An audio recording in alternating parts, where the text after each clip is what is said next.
Please subscribe Khabar Plus 18 for the latest news and update and press the bell button. देखिए, मैंने कहा AICC और मुख्यमंत्री आपस में चर्चा कर रहे हैं और इसके बारे में मैं कुछ नहीं कहूँगा, लेकिन मैं इतना ज़रूर कहना चाहता हूँ कि जो कमेटी सोनिया गांधी जी ने बनवाई थी उसने बहुत गहन चर्चा हम सब लोगों से की है, सीएम साहब से भी की होगी और अब मुझे लगता है कि समय आ गया है कि इस पर आगे बढ़ने का हमको काम करना चाहिए। मुख्यमंत्री जी ने कहा है कि वो क्योंकि बाकी स्टेट्स ने में घटाया है। देखिए, बात ये नहीं है कि कौन पहले कौन बाद में कर रहा है, बात यह है कि जब अंतर्राष्ट्रीय बाजार में जब तेल के दाम कम थे तब लोगों की जेब पर डकैती डाली गई। अब जब चुनाव आ रहे हैं तो भाजपा ने कहा कि हम थोड़ा कम कर रहे हैं, लेकिन संभावनाएं ज़्यादा हैं। जो कम दाम का लाभ जनता तक पहुंचाना चाहिए था वो सरकार ने नहीं किया। 20 लाख करोड़ रुपए केंद्र की सरकार वसूल चुकी है सेस और वैट के नाम से। सेस वो है जो भारत सरकार पूरा ले जाती है और वैट जो बाकी एक्साइज होती है उसमें बंटवारा होता है केंद्र राज्य सरकार का। तो एक्साइज तो कम कर दिया और सेस बढ़ा दिया ताकि पूरी कमाई केंद्र सरकार करे। अब भाई सरकार तो अल्टीमेटली पब्लिक की है ना। तो इस प्रकार से मुझे लगता है कि ये इन बातों पर जब भाजपा विपक्ष में थी तो रोज मनमोहन सिंह जी को घेरते थे जब हमारी सरकार थी। आज को जवाब देने नहीं आ रहा। एक जिम्मेदार भाजपा का नेता की ये नहीं बोल रहा कि हम महंगाई को नियंत्रण में लेकर आएंगे या महंगाई को कम करेंगे। वो तो उलूल जुलूल बहाने बना रहे हैं, लेकिन पब्लिक तो परेशान है। आप सड़क पे जाके पूछ लो किसी से, छोटा कर्मचारी हो, किसान हो, मध्यम वर्ग का व्यक्ति हो, हर व्यक्ति आज पीड़ित है, दुखी है, लेकिन उसको निजात नहीं मिल पा रही क्योंकि सरकार सुनने को तैयार नहीं है। उनको तो अपना कभी भाषण देने का और नारे देने से फुर्सत कहाँ है उन लोगों को। हमेशा चुनाव प्रचार की बात करते हैं, make in India, stand up India, स्वच्छ इंडिया, मतलब नारों की तो कमी नहीं है, लेकिन धरातल पर क्या उतरा है ये देखना पड़ेगा। शहर में सीवरेज और पेयजल लाइन का जो काम, हमारे एआईसीसी के संगठन के महासचिव हैं और राजस्थान से सांसद भी हैं वेणुगोपाल जी।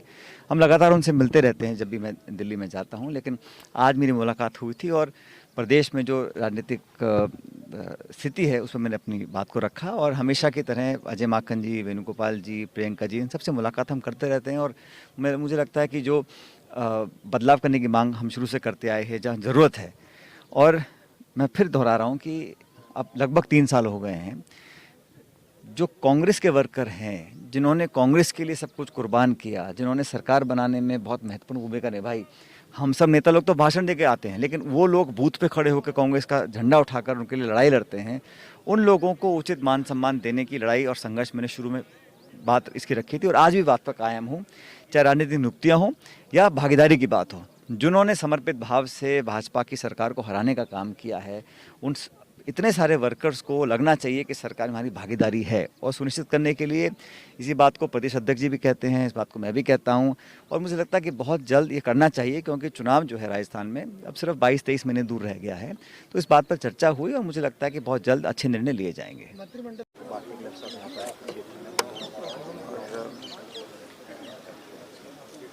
जहाँ तक कांग्रेस पार्टी के जो आने वाले 5 राज्यों के चुनाव हैं उसमें कल मध्य प्रदेश भी गया था। मुझे लगता है कि प्रियंका गांधी जी ने जिस प्रकार से तैयारी करी है और जो रैलियों में जनसैलाब टूट कर आया है बनारस और गोरखपुर, वहाँ पर भाजपा की सरकार जाना तय है उत्तर प्रदेश में, क्योंकि वो बहुत घमंड और अहंकार की सरकार बन चुकी है। लेकिन बेहतर विकल्प कौन होगा, उसमें मैं समझता हूँ कि एक अच्छे रूप में कांग्रेस पार्टी सामने आ रही है। जनता जनार्दन तय करेगी सरकार किसकी बनेगी, लेकिन हमारी कोशिश ये है कि जिस प्रकार का शासन पिछले 4.5 साल यूपी में रहा उसमें बदलाव निश्चित होगा और कांग्रेस का प्रदर्शन बहुत बेहतर होगा। आज देश में जो माहौल है, आप कल्पना नहीं कर सकते हैं, कभी ऐसी स्थिति पैदा नहीं हुई कि जब पेट्रोल डीजल 100 रुपये से पार हो गया, 110 रुपये पहुँच गया, गैस का सिलेंडर 900 पार कर गया है, महंगाई, बेरोजगारी, देश भर में खाद डीएपी की किल्लत है, कोयले की कमी आ रही है, बिजली उत्पादन में दिक्कत हो रही है, उद्योग ठप पड़े हैं, और सबसे बड़ी बात यह है कि बहुत जल्द 1 साल पूरा हो रहा है किसान आंदोलन को। 3 कानूनों के खिलाफ पूरे देश का किसान आंदोलित था। बजाय उसके कि उनको बुलाकर वार्ता कर कर मामले को निपटाया जाए, लगातार उनको तनाव में रखा गया, उनको केसेस दर्ज किए गए, उनको परेशानियों का सामना करना पड़ा, और किसान अब मन बना चुके हैं कि वो भाजपा का विरोध जमकर करेंगे, राजनीतिक रूप से भी करेंगे और अपने मूवमेंट के थ्रू भी करेंगे। यहाँ तक हम लोगों की बात है, हमने शुरू से कहा करप्शन का इशू हो, महंगाई का इशू हो, किसानों का इशू हो, बेरोज़गारी का इशू हो, हम जनता के साथ हैं। और कांग्रेस पार्टी ने जो एक जन आंदोलन करने की जो बात की है, उसमें हम जनता तक जाएंगे, गांव ढाणी तक जाएंगे, लोगों को जागरूक करेंगे। कोई कारण नहीं है। वादे किए थे किसान की आमदनी दुगनी करने का, वादा किया था 15 लाख रुपए खाते में देने का, वादा किया था करप्शन को ख़त्म करने का। अब फ्रांस में जो अखबार में खबरें छप रही हैं, उसमें साफ कहा जा रहा है कि इसमें बिचौलियों ने पैसे कमाए हैं राफेल की डील के अंदर। अब धीरे धीरे सच सामने आ रहा है।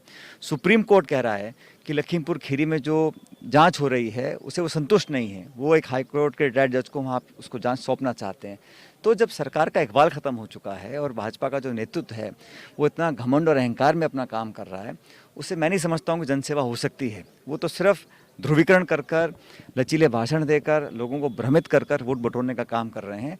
और जो उपचुनाव के परिणाम पूरे देश भर में आए हैं, चाहे हिमाचल हो, चाहे राजस्थान हो, चाहे अन्य कर्नाटक हो, हर जगह लोगों ने भाजपा को नकारा है। मैं समझता हूँ आने वाले समय का ये संकेत है।